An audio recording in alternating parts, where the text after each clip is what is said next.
Babysitter texts mom, "I'm baby." Mom realizes she's not alone. With her eyes wide and staring at the door, she tried to make herself as small as possible and prayed that he wouldn't try to open it. She moved in front of her niece, who was crouched behind the toilet, and tried to prepare herself for the inevitable. She knew it was only a matter of time before he found them. Then she felt a reassuring shape pressing into her leg. She'd totally forgotten about what she'd stowed in her pocket. Yesenia Barragan and her daughter Zoe lived in California. Yesenia is as productive as any mother and seldom left 4-year-old Zoe alone.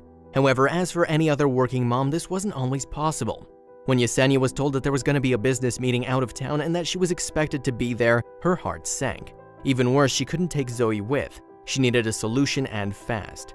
Yesenia weighed her options carefully. Juggling motherhood and a full-time job wasn't easy at the best of times, but she had no choice. On top of all the leave she'd already taken when Zoe had been sick, she knew that if she didn't go to this business meeting, it wouldn't look good for her. Her job could be on the line. She was faced with a tough decision. Yesenia's mom tried to calm her fears by assuring her that Savannah had looked after children before, but she just couldn't shake the sinking feeling in her stomach. Indeed, Yesenia knew Savannah well, after all, and she was her sister, but that did nothing to soothe her worries. What she didn't know was that this simple decision would end up changing the lives of everyone involved. Savannah Jones had been a big responsibility, but she'd never expected the unthinkable to happen. In her eyes, her older sister had given her a chance to prove that she was grown up enough to babysit her 4-year-old niece Zoe. But while they were in the family home, she found herself in a situation that few would be able to handle. Soon, she would be living a nightmare. Marie pulled up to Yesenia's home and dropped Savannah off, but as she pulled out of the drive, she had an uneasy feeling she couldn't shake. There was a car with tinted windows parked on the opposite side of the road. She knew the neighborhood well, but suddenly she couldn't help but worry. Nevertheless, she ignored the little voice inside her head and tried to focus. It was probably just one of the neighbors, she thought to herself, but her mother's instincts are rarely wrong. Meanwhile, Yesenia busied herself by showing her little sister where everything was. She gave her a list of emergency numbers and then she kissed Zoe goodbye. But by the time her mom got that terrifying text message, everyone was already too far away to help. But it was too late to turn back now. What was done was done. Yesenia left, but she was too distracted to notice the suspicious car. What was done, and safely inside, Savannah asked Zoe to show her toys, which she happily pulled out of the toy box in the lounge.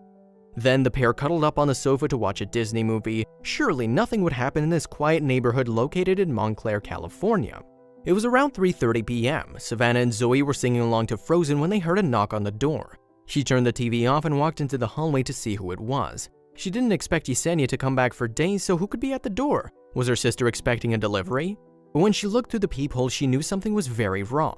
There was a man at the door and he was wearing a hat, and Savannah couldn't make out his features clearly, but she instinctively knew that something just wasn't right about him. Although she didn't recognize him, he didn't look like a salesman. And he definitely wasn't an official. So what did he want? Savannah quietly crept away from the door, hoping that if she ignored him, he'd go away, but she was so wrong. The man continued to knock on the door for a few minutes, but then the knock stopped. Savannah let out a sigh of relief, but it was short-lived. To her horror, the doorknob began to rattle. Whoever the man was, he wanted to get in. Thankfully, the door was locked. Then the knocking began again. This time, the knocks were louder. Savannah's heart leapt into her throat. If the man wanted to get in, she knew he would. What could she do? They were trapped. Any minute now, the man was going to burst through the door. She had to think fast. She grabbed Zoe and sprinted down the hall to the master bedroom, but would the girls be safe there? Savannah looked around, calculating. The bedroom had a door, but where is the key? She didn't have time to find it. Panicked and terrified, she looked for a place to hide, then she saw the master bedroom. Without another thought, she scooped up her niece and ran inside, slamming and locking the door behind her. Then she heard a sound that made her blood run cold. The man, emboldened, wasn't going to wait to be let in. Savannah heard the sickening sound of wood splintering as he broke down the front door. She gathered her wits and told Zoe that they were playing a game, but she couldn't keep her voice from trembling. She whispered that Zoe must be as quiet as she can. She couldn't make a sound. Savannah could hear the man inside the house now stomping around. Then she heard his heavy footsteps walking through the hallway and enter the master bedroom. She told Zoe to hide behind the toilet, and she crouched in front of her, readying herself. She was going to make sure that nothing happened to her niece. As they crouched in silence, Savannah knew that it was only a matter of time before the man found him. What could she do? Her eyes stared at the bathroom door like a frightened animal as she braced herself for the worst. But what was this? Just then, she became aware of something in her pocket pressing into her thigh. Savannah slid her phone out of her pocket. How could she have forgotten that she'd had it? Now she could get help. But would help come in time? She frantically texted her mother with shaking fingers, but autocorrect made the first message unintelligible. After sending "I'm baby," she tried again. "He is inside, Mom. He's gonna hear me," she wrote. While she was waiting for her mom's reply, she could hear the man walking around the house, opening doors and rifling through cupboards. When Maria finally read her daughter's message, a chill ran down her spine. But she was too far away to do anything, and emergency services would take too long, but she knew she had to do something. Meanwhile, the girls waited in silence. They could hear the man ransacking the house, but Savannah prayed that he wouldn't try to get into the bathroom. "I kept staring at the door and hoping he wouldn't try to open it," she said. Then, after what felt like hours, she got a text back from her mom. Maria had called a neighbor, and it wasn't long after that Savannah heard another man's voice echoing through her house. Relief washed over her in waves as she heard the intruder, spooked, begin to scramble. He sprinted down the hall and pushed past the neighbor before disappearing out of sight. Soon after, the police arrived on the scene. Thankfully, the man had only ransacked 2 rooms in the house, and everyone was grateful that he hadn't found the girls hiding in the bathroom. Montclair police officers, including a K-9 officer, conducted an extensive search for the home invader. But despite his scent being on just about everything, the man had escaped. Then Maria and Savannah's sister arrived on the scene. Obviously, Savannah's mom and sister were extremely proud of how she'd taken control of the situation. "She was very smart and brave," said her sister Yesenia. "She did everything right." But Savannah understandably has mixed feelings about the situation. Her main concern is that the man was never caught and is still out there. Today, Savannah Jones is working with her family to process what had happened that fateful day. She says that she's still experiencing a range of emotions. Relief, and then knowing that he's still out there is, scary, she told a local news station. She described the intruder to the police, and the investigation is still ongoing. The police in the Montclair area are still looking for him though, and are confident he won't go back to the Jones house anytime soon. Savannah's story is a valuable lesson for any young babysitter who's left alone in a house. Always keep your phone with you, never engage a home invader, and remain calm so that you can come up with the best way to keep you and your charges safe. Marie and Savannah's quick thinking saved the day. A protective mom is a formidable figure to cross, but what one mom did made headlines. A seemingly insignificant incident at a Colorado school has ignited a powder keg of controversy and sparked a much-heated debate between teachers and parents. When a young student came home complaining about being hungry, her mother questioned her. Was she still hungry after eating the lunch she'd packed her? But this mom wasn't prepared for the answers she got. Lisa Pearson was going about her day as usual, but when her young daughter arrived home from school hungry, she knew there was something up. Lisa had sent little Natalie to school with her usual packed lunch, which had come back with her untouched. But when she looked inside Natalie's lunchbox, she was taken aback to find an audacious note inside. Lisa and her daughter live in Aurora, Colorado. The town is well known for its residents who display respect, acceptance, and generally treat each other well. Naturally, Lisa was rather surprised that the staff at Aurora Children's Academy would treat her and her daughter like this. No child or parent should have to endure this. They'd gone too far. Of course, Lisa only wanted the best for little Natalie. She herself had grown up in a rather competitive society, so when she enrolled Natalie in Aurora's Children's Academy, she thought she would be giving her daughter the best start in life. But the dream school was quickly becoming a nightmare. On the stressful morning in question, Lisa had taken Natalie's lunchbox and had done something that the school would see as unforgivable. The Aurora Children's Academy and Child Care Center preschool can accommodate up to 150 students at any given time, and is a very popular choice with the mothers in Aurora. Community members held the school in high regard and trusted the staff there to help young learners prepare for elementary school, which is exactly what Lisa wanted for Natalie. Everything was coming together for Lisa. She was close to completing her degree, and Natalie was adjusting well, making friends and excelling at preschool. It seemed as though things were finally looking up for the family. But little did Lisa know she was about to be jolted out of her dream by a shameful and rude awakening.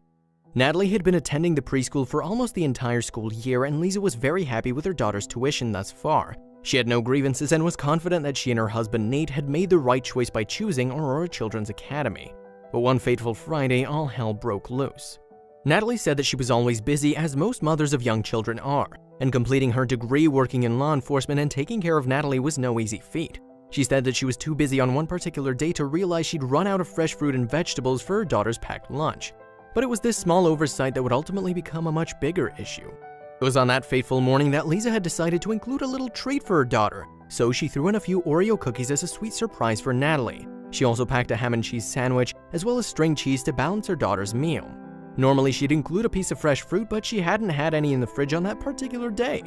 If you consider how sugar-filled Oreo cookies are, it's no surprise that they're one of the unhealthiest cookies on the market today. Sweets such as these are notorious for causing diseases such as diabetes, which can also lead to heart disease. The school officials call lunches that include sugary treats poor. Should a little girl be eating them, and was the school's concern warranted? That Friday, Natalie arrived home from her preschool with a sad expression on her face. Lisa asked what the matter was and Natalie said she was hungry. That's when Lisa looked in her daughter's full lunchbox and saw the note on top of the offending cookies, which were uneaten. But when Lisa read the note, she became furious. Lisa knew she needed to share the note with everybody and shame the school for their behavior. The note read, "Dear parents, it is very important that all students have a nutritious lunch. This is a public school setting and all children are required to have a fruit, a vegetable, and a healthy snack from home along with a milk. If they have potatoes, the child will also need bread to go along with it."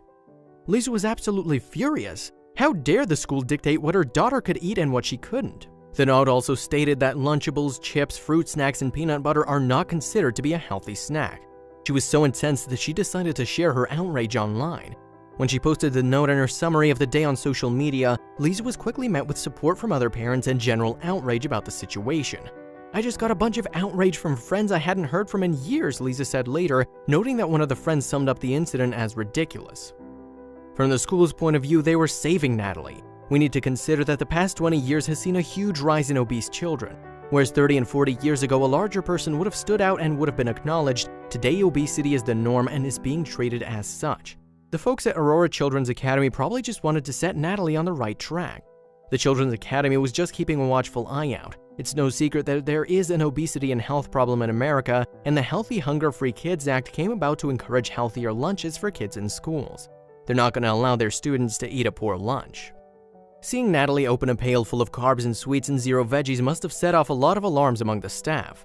We must keep in mind that the Children's Academy is a place where toddlers aim to higher their education. They can't do that with a pail full of Oreos. Studies have shown that healthy food does help children learn more efficiently.